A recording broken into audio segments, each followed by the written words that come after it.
तो परम भगवान राधा श्याम सुंदर ललिता सखी और विशाखा सखी के साथ नौका विहार के लिए निकल चुके हैं और उनकी प्रसन्नता के लिए कीर्तन कर रहे हैं। Temple president of Shri Vrindavan Dham, his grace Panch Ghoda Prabhu. Hari बोल। और यहाँ पर हम देखेंगे भगवान के लिए, देखिए कितने सारे पकवान यहाँ रखे हैं, भोग यहाँ रखा हुआ है।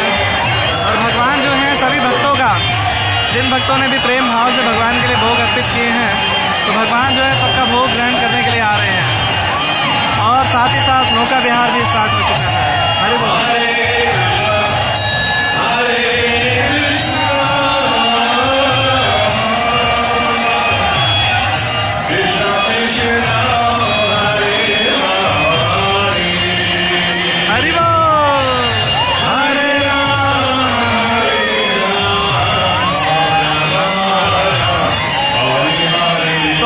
आकाश मार्ग से भगवान के वैष्णव भक्त जो हैं पुष्प वर्षा कर रहे हैं।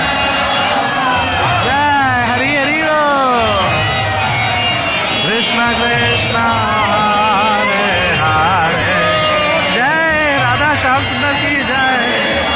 हरे राम राम राम हरे